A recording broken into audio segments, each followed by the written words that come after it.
எல்லாருக்கும் வணக்கம்ங்க. நம்மளுடைய சேனலில் ஃபோட்டோகிராஃபி மாஸ்டர் கிளாஸ் சீரிஸ் வந்து ஸ்டார்ட் பண்ணியிருக்கேங்க. இந்த மாஸ்டர் கிளாஸ் சீரிஸில் பேசிக்ஸ்லேருந்து ப்ரோ லெவல் வரைக்கும் எல்லாமே வந்து கவர் பண்ண போகிறேங்க. Aperture, shutter speed, ISO, white balance, autofocus and composition technique, lighting, editing, colour grading இது எல்லாமே வந்து கவர் பண்ண போகிறோம். ஸோ நம்மளுடைய சேனலை வந்து மறக்காமல் சப்ஸ்கிரைப் பண்ணி வச்சுக்கோங்க. உங்களுடைய நண்பர்களுக்கு வந்து ஷேர் பண்ணி விட்ருங்க. இன்றைக்கி டே 1 நம்ம என்ன பார்க்க போகிறோம் அப்படின்னு பார்த்தீங்கன்னா அப்பர்ச்சர்னா என்ன, இந்த அப்பர்ச்சர் யூஸ் பண்ணி நம்ம என்னெல்லாம் பண்ண முடியும் அப்படின்னு சொல்லி வந்து பார்க்க போகிறோம்.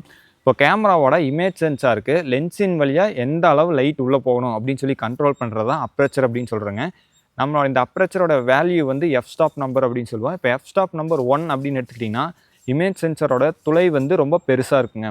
இந்த எஃப் ஸ்டாப் நம்பர் நம்ம அதிகரிக்க பார்த்தீங்கன்னா இந்த துளை வந்து சின்னதாகிட்டே போகுங்க. F22 அப்படிங்கும்போது ரொம்ப சின்னதாயிரும்.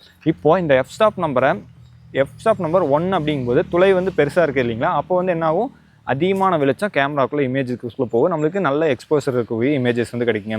இந்த துளையை வந்து கம்மி பண்ண பார்த்தீங்கன்னா குறைஞ்ச அளவு தான் வந்து லைட்டு வந்து உள்ளே போகும் இமேஜ் சென்சாருக்கு. இது மூலமாக அப்பர்ச்சர் யூஸ் பண்ணி நம்மளால் லைட்டை கண்ட்ரோல் பண்ண முடியும். இந்த அப்பர்ச்சர் யூஸ் பண்ணி நம்மளால் இன்னொரு விஷயத்தையும் கண்ட்ரோல் பண்ண முடியும். அதான் டெப்த் ஆஃப் ஃபீல்டு அப்படின்னு சொல்லுவாங்க. அதாவது பேக்ரவுண்ட் பிளர். இப்போது அப்பர்ச்சர் F1.8 அப்படிங்கும்போது நல்ல பேக்ரவுண்ட் பிளர் வந்து நம்மளுக்கு கிடைக்குங்க. இந்த அப்பர்ச்சர் வேல்யூ நம்ம அதிகரிக்க என்ன ஆகும் அப்படின்னு பார்த்தீங்கன்னா பேக்ரவுண்ட் பிளர் வந்து குறைஞ்சிட்டே வரும். நம்மளுக்கு நல்ல டெப்த் ஆஃப் ஃபீல்டு வந்து கிடைக்கும். இப்போது நீங்கள் ஸ்டேஜில் ஒரு ஃபோட்டோஸ் எடுக்கிறீங்க அப்படின்னா பேக்ரவுண்டில் இருக்கிற டீட்டெயில்ஸ் வேணும், அந்த சப்ஜெக்ட் வேணும் அப்படின்னா நம்ம எஃப் ஸ்டாப் நம்பரை ரொம்ப அதிகப்படுத்தணும். F16, 22 இந்த மாதிரியெல்லாம் வச்சு எடுக்கும்போது நல்ல டெப்த் ஆஃப் ஃபீல்டு இருக்கக்கூடிய ஒரு இமேஜ் கிடைக்கும். இமேஜில் நீங்கள் எந்த பகுதியில் எடுத்து பார்த்தீங்கனாலும் எல்லாமே வந்து ஃபோக்கஸில் இருக்குங்க. அதுவே எஃப் ஸ்டாப் நம்பர் 1.8 அப்படின்னு சொல்லி வச்சுருந்து எடுத்தோம் அப்படின்னா சப்ஜெக்ட் வந்து ரொம்ப கிளியராக தெரியுங்க. அதுவே பேக்ரவுண்ட் எல்லாமே வந்து பார்த்திங்கன்னா நல்லா பேக்ரவுண்ட் பிளராக தெரியும். சரி, நம்ம இப்போ கேமரா யூஸ் பண்ணி ப்ராக்டிக்கலாக எப்படி எடுக்கிறோம் அப்படின்னு சொல்லி வந்து பார்த்தலாம் வாங்க. இப்போ பார்த்தீங்கன்னா அப்பர்ச்சர் வேல்யூ வந்து F1.8 வந்து இருக்குதுங்க. இப்போ வந்து நான் அப்பர்ச்சர் வேல்யூ அதிகப்படுத்த இங்கே எக்ஸ்போசர் வேல்யூ கம்மியாகுங்க. அப்பர்ச்சர் வேல்யூ அதிகப்படுத்த தொலைனோட அளவு வந்து சின்னதாக இமேஜ் சென்சாருக்கு போகிற லைட்டினுடைய அளவு வந்து கம்மியாகுங்க. இப்போ பார்த்தீங்கன்னா இமேஜ் வந்து ரொம்பவுமே டார்க்காக வந்து ஆயிடுச்சுங்க. இப்போ அப்பர்ச்சர் வேல்யூ கம்மி பண்ண என்ன ஆகுது அப்படின்னு சொல்லி பாருங்கள். ஸோ இமேஜ் வந்து எக்ஸ்போசர் வேல்யூ வந்து அதிகமாகுது. அப்பர்ச்சர் யூஸ் பண்ணி நம்மளால் லைட்டை கண்ட்ரோல் பண்ண முடியுங்க. அடுத்தது வந்து பார்த்திங்க அப்படின்னா நம்மளால் டெப்த் ஆஃப் ஃபீல்டை வந்து கண்ட்ரோல் பண்ண முடியுங்க. இப்போ ஆட்டோ மோடில் போட்டேன். இப்போது F1.8 அப்படிங்கும்போது பார்த்திங்க அப்படின்னா பேக்ரவுண்ட் வந்து ரொம்ப பிளர்ராக வந்து இருக்குதுங்க.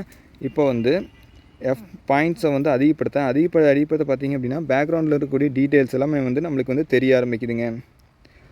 பார்த்திங்கன்னா இங்கே சப்ஜெக்ட்டு ஃபோக்கஸில் இருக்குது, பேக்ரவுண்டு ஃபோக்கஸில் இருக்குது. இப்போ நீங்கள் வந்து ஒரு போர்ட்ரேட் ஃபோட்டோஸ் எடுக்கிறீங்க, அப்போ வந்து சப்ஜெக்ட் வந்து ஃபோக்கஸில் இருக்கணும், பேக்ரவுண்ட் வந்து பிளர்ராக இருக்கணும் அப்படின்னு நினச்சிங்கன்னா F1.8 வச்சு எடுக்கலாங்க.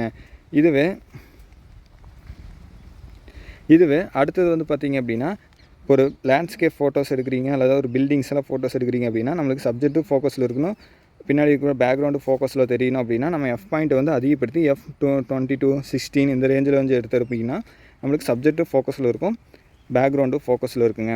ஸோ இந்த வீடியோவில் வந்து பார்த்திங்கன்னா அப்பர்ச்சர்னா என்ன, அப்பர்ச்சர் யூஸ் பண்ணி நம்ம என்னென்னலாம் பண்ண முடியும் அப்படின்னு சொல்லி பார்த்தோம். அடுத்த வீடியோவில் வந்து பார்த்திங்க அப்படின்னா நம்ம ஷட்டர் ஸ்பீட்னா என்ன அப்படின்னு சொல்லி வந்து பார்க்க போகிறோங்க. ஸோ மறக்காமல் நம்மளுடைய சேனலை வந்து ஃபாலோ பண்ணி வச்சுக்கோங்க. ஃபோட்டோகிராஃபி கற்றுக்கணும்னு நினைக்கிறேன் உங்களுடைய ஃப்ரெண்ட்ஸுக்கு நம்மளோட வீடியோ வந்து ஷேர் பண்ணி விட்ருங்க. இந்த வீடியோ பிடிச்சிருந்தால் லைக் பண்ணுங்கள். இந்த வீடியோ பற்றின கருத்துக்களை கீழே கமெண்ட் பண்ணுங்கள். நன்றி, வணக்கம்.